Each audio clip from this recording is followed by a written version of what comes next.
Okay, इस सवाल में देखते हैं क्या कह रहा।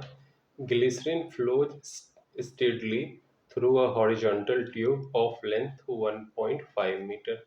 तो एक हॉरिजॉन्टल ट्यूब बना देते हैं और इस हॉरिजॉन्टल ट्यूब की लेंथ कितनी है 1.5 मीटर। और ये जो हॉरिजॉन्टल ट्यूब है इसमें क्या फ्लो कर रहा है, इसमें फ्लो कर रहा है ग्लिसरीन। ओके, इसकी जो रेडियस है ना, क्रॉस सेक्शन की ये जो रेडियस है उसकी वैल्यू कितनी है 1 सेंटीमीटर। तो मीटर में चेंज करेंगे 10⁻² मीटर हो जाएगी। अब क्या कह रहा है, if the amount of glycerine collected per second at one end is 4 into 10⁻³ kg per second। Okay, तो यहाँ मास पर यूनिट टाइम दी हुई है 4 into 10⁻³ kg पर सेकेंड। फिर क्या है, what is the pressure difference between the two ends of the tube. Okay, density of glycerine, density of glycerine कितनी है 1.3 into 10⁻³ kg per metre cube.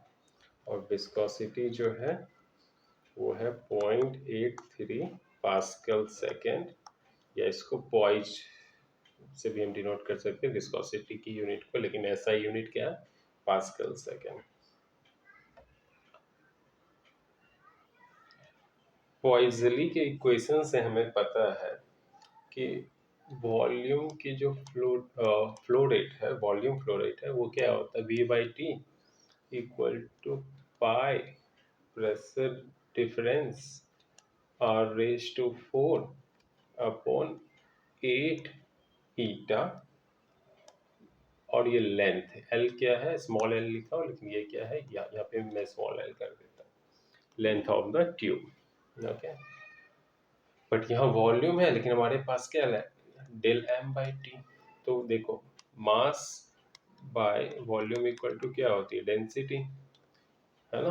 तो वॉल्यूम इक्वल टू क्या होगा मास अपॉन डेंसिटी। तो मैं यहाँ पे वॉल्यूम को क्या लिख सकता हूँ V/T को लिख सकता हूँ mass upon density by time equal to pi PR⁴ 8 eta L, है ना।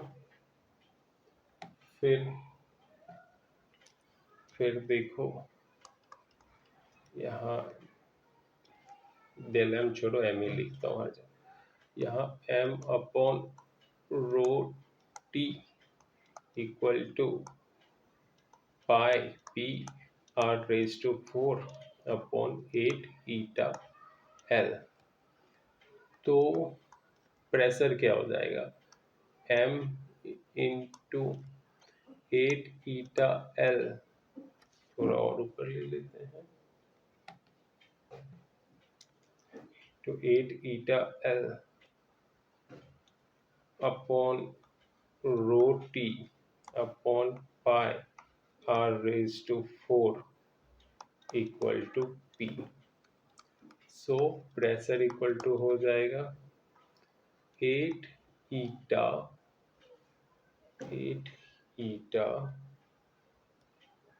L टाइम मास, ये T है यहाँ T है, अपॉन ρT पाई R⁴, है ना। तो सबकी वैल्यू हमें पता है ऑलरेडी, तो यहाँ डाल देंगे इस सेटअप में वैल्यू, तो हमें फाइनल आंसर मिल जाएगी। ओके,